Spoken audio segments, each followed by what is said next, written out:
teriyaki crunch subs are here with new crispy onion. That one is minus one.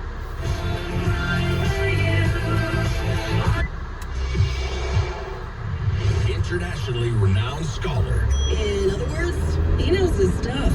You're listening to The World of Elliot Tepper on City News. And welcome back to the show. David Smith here with Professor Elliot Tepper on The World on City News. And we'll turn our attention now to the conflict in Ukraine. 1 week ago today, we were speaking about the besieged city of Bakhmut in eastern Ukraine. At that point, the city was almost entirely surrounded by Russian troops, and it looked like the battle was very nearly lost. 1 week later, amazingly, the Ukrainian defenders continued to fight. They have been pushed back into the western part of the city, but they are still holding out. And according to the latest intelligence update on Saturday afternoon, over the past 4 days, Wagner Group forces had taken control of eastern Bakhmut, while Ukrainian forces held its west and had demolished key bridges over the Bakhmutka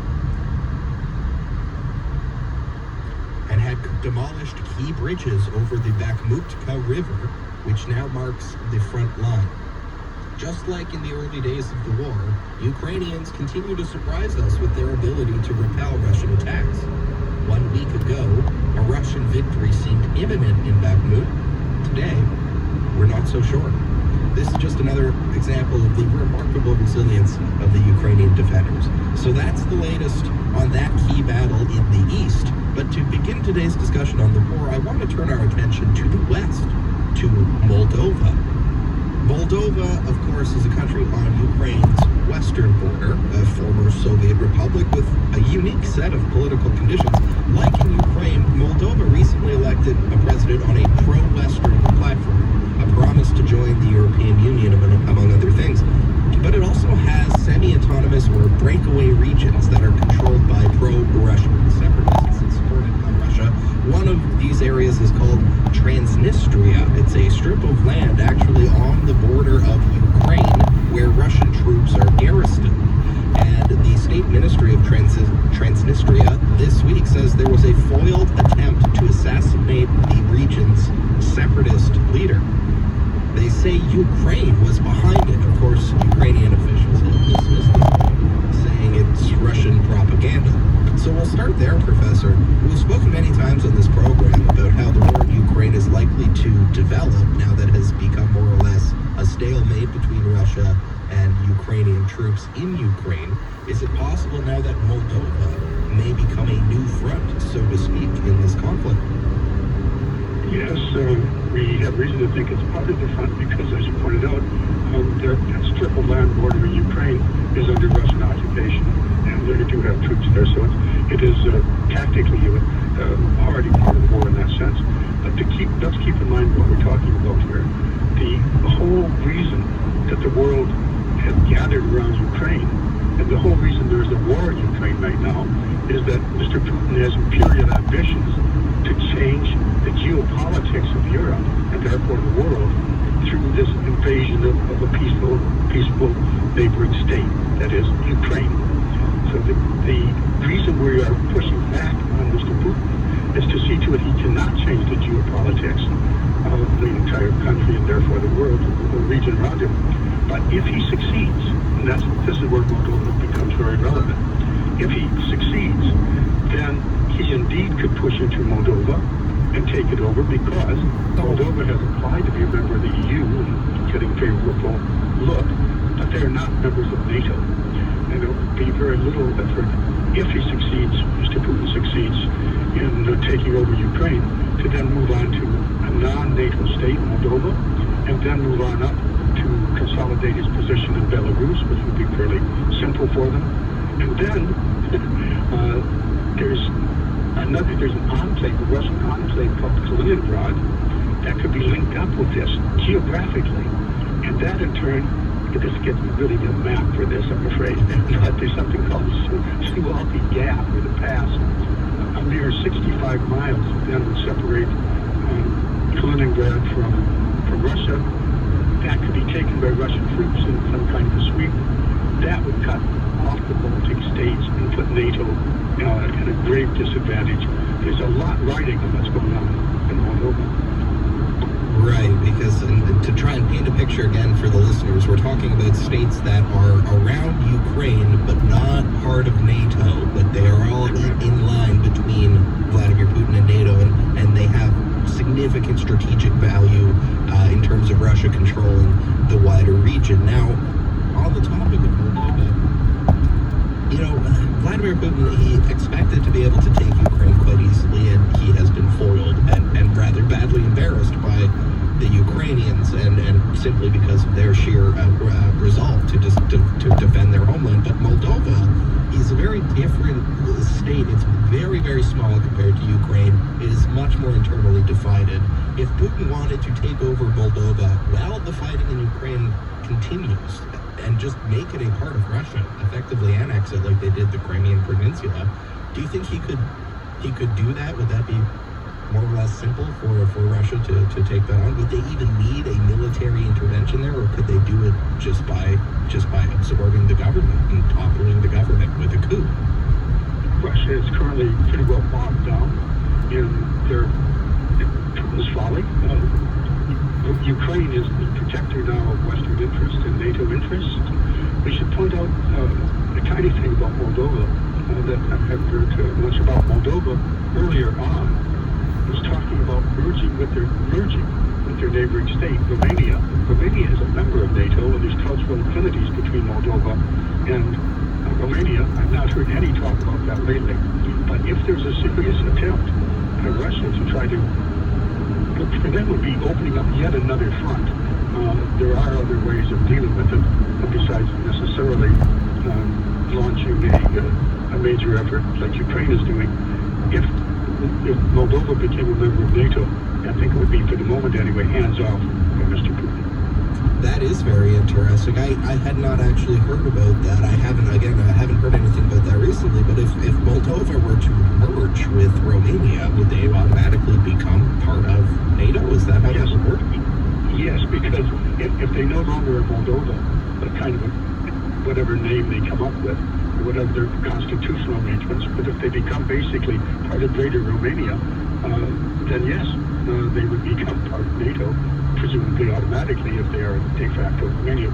We're speaking of something that's only been kicked around very early after the Russian invasion of Ukraine. I've not heard anything about this lately, but the point is that Mr. Putin would be biting off perhaps more than he can chew if he tries to open up another front when he's already having great difficulty even taking the town of Bakhmut, let alone all of Ukraine, all of Donbass. Indeed. Okay, that's very interesting, and certainly a storyline to watch on Moldova. Now, I would like to take some time today to mention what is happening in Georgia. No, not the southern U.S. state, the country of Georgia. It's another former Soviet republic.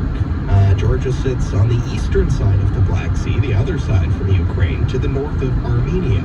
And this week, the country has been embroiled in mass protest against a new foreign agent law, which is seen by opponents as a pro-Russian initiative by the government to crack down on civil society. This proposed law would require media and non-governmental organizations that receive more than 20% of their funding from foreign sources to register as agents of foreign influence. And critics argue that if it were enacted, the law could hinder Georgia's aspirations of one day joining NATO and the European Union.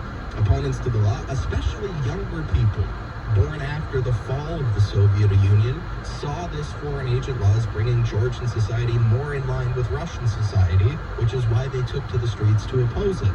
The law was ultimately scrapped by Georgia's parliament just on Friday.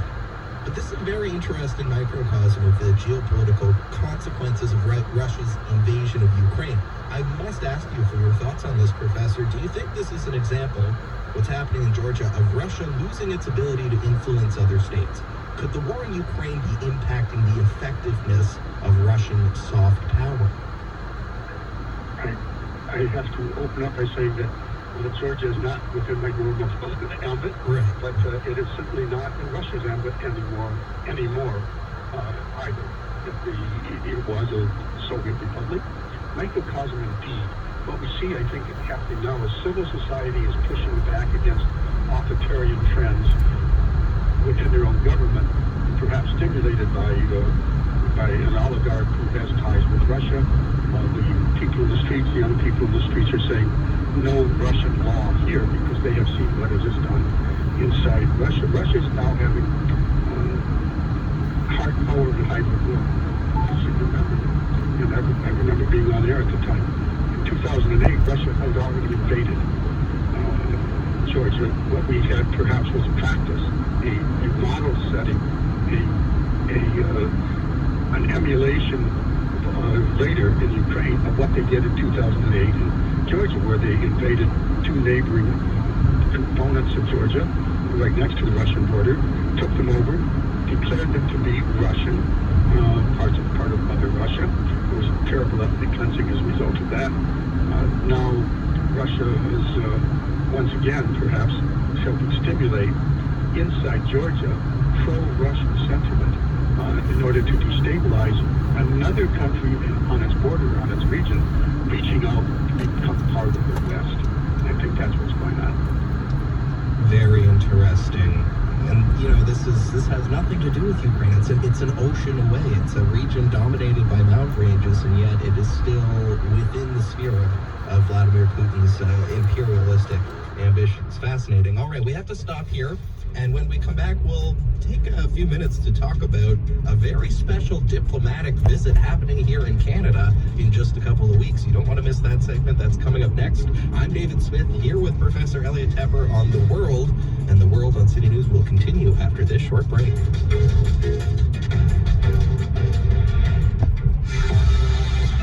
I'm City News weather specialist John Wilson. Not a bad day. Sunny to start, clouding over later. 3 degrees thanks to the sunshine. And then we get the snow. Tonight, probably around 3 centimeters between tonight and tomorrow. -4 tonight, +2 tomorrow. Some of it melts. But a second disturbance will be stronger and winding up for Tuesday. Looks like a strong northeast wind and 5 to 10 centimeters out of that one. And -1. Partly sunny chance of flurries Wednesday and 3. Attention business owners, you can advertise in the NHL playoffs and Blue Jays games and reach local customers only with Sportsnet Now. Hi, I'm Nathan Martin, digital sales strategist with Rogers Sports and Media in Ottawa. Rogers has one of the largest and most robust digital networks in Canada. And we offer the option of fully managed services if you prefer personal assistance. To find out more, email advertising@ottawa.citynews.ca. You have anxiety about working in the office, anxiety about COVID, and were diagnosed with an anxiety disorder, but your disability claim was denied. My name is Aaron Waxman, and if your disability claim is denied for any reason, call me at 1-844-583-4878 or pound LTD. And don't worry about upfront legal fees because there are none. At my law firm, my lawyers only get paid when you get paid. And before you call, you should always remember that there are no bad questions. 1-844-583-4878 or on your cell phone at pound LTD. Experience a new lease on lifestyle by renting a Lapine apartment in a neighborhood you love. Thrive in a spacious apartment home that comes fully loaded with built-in home office and features that you never dreamed of having in the suburbs. Enjoy carefree living with heated parking, a fitness center, pool and sauna, a games lounge, expansive outdoor green space, and much more. Visit lapineapartments.com or call 1-888-4-LAPINE to find your next home. Get a fresh start this year at TSC. With amazing savings on top brands and products to help you reach your goals. So, pump up your music, get moving, have fun, or show your skin some love today. Discover new offers and interest-free Easy Pay on everything you need to get off to a great start this year. Shop now at tsc.ca. Today's shopping choice. International news, views, and issues through a Canadian lens. You're listening to The World of Elliot Tepper on City News. And welcome back to the show. David Smith here with Professor Elliot Tepper. This is The World on City News. And I thought we would spend our final segment today getting ready for a very special diplomatic visit. The date for President Joe Biden's first official visit to Canada has been announced. POTUS will be coming to Ottawa on March the 23rd. Of course, Prime Minister Trudeau and Biden have met on many occasions over his first 2 years in office, most recently at the Three Amigos Summit in Mexico back in January, but this is the first time that Biden will be visiting in an official capacity on Canadian soil. So firstly, Professor, and it may seem like a silly question, but it's something I wonder about. Why do leaders do these big in-person visits in today's day and age? I mean, they have Zoom. They could just chat virtually. Why all the pomp and circumstance? Well, and they have chatted. You know, there's been some grumbling in Canadian press that the traditional first visit by an American president has to be to Canada, and he didn't do that. But it was, in fact, his first Zoom call Right. as president. Right. And he knows Canada very well. He vacationed with his first wife and his young children in Canada. And they, you know, what do you want to be when you grow up? We want to be Mount. He's very well connected to Canada, and also Kamala Harris has some connections here. So why do they do this? FaceTime is probably still important.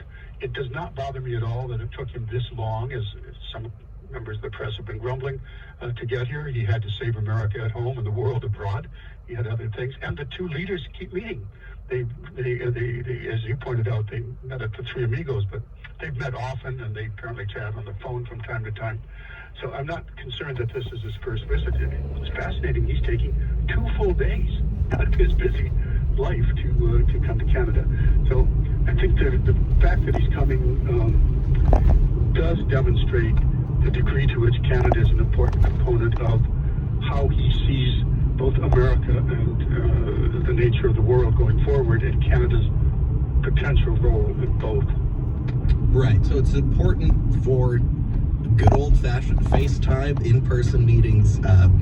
Old-school diplomacy still very much has a place and has a purpose. That's interesting analysis. Now, how would you characterize relations between Canada and the U.S. right now? There hasn't been much in the way of news coverage in the last few months on any sort of big tensions between our two countries, whereas when Trump was the president, there always seemed to be some kind of diplomatic spat simmering away in the background. Is no news good news on that front? Definitely. One of the things that Mr. Biden is doing, President Biden is doing, is addressing Parliament. So in terms of the presence that you just talked about, it's important. But also, I think he's going to be very welcome in the Canadian Parliament, by most of it in any event. What I think we see right now is kind of a reversion to normal. In American political terms, Canada has historically been something like a blue state, a democratic state. President Obama was very popular in Canada. There's an organization called Pew, P-E-W, that does regular polls, and their most recent polls show that Canada is once again, and this is why I put it that way, Canada once again has a very favorable view of the U.S. So I think we see a reversion to normal, and importantly, to normality in the visit by President Biden compared to the anomaly that Donald Trump presented to Canada. Right, and it's important to underscore that point that is it fair to say there was no lasting damage done there? Just to summarize what you had to say there, because I hear it from people all the time who are concerned. It was no secret that Justin Trudeau and Donald Trump did not get along. That was no secret. But there's no lasting damage to the relationship there. We're always going to be neighbors. There will always be frictions. There's always going to be issues that have to be discussed. But what this visit is going to be all about is highlighting that the two states are reliable friends for each other. There's going to be issues that they need to talk about. We can talk about a bit that will come up. But the main thing is that the North American neighbors are on good terms with each other. There's no space here, there's no maneuvering room here for foreign powers to come in and say, we can separate Canada from the U.S. And that's the primary purpose of this visit. And just a quick fact for the listeners to underscore why we're spending time on this topic today.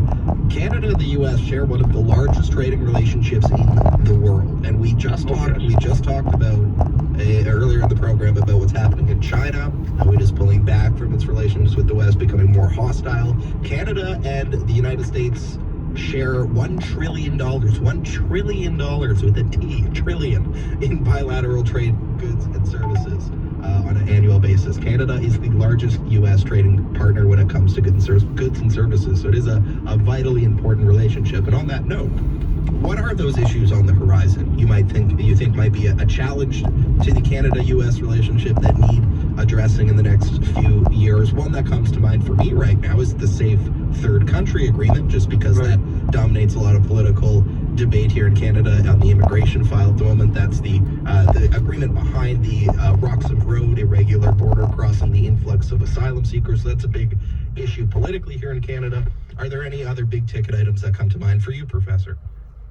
Yes, on that one, there's an enigmatic statement that one of the agenda items, we don't have an official agenda. We get this out of the media. They're released by both spokespeople for both leaders, but we don't have the full agenda nor the itinerary yet.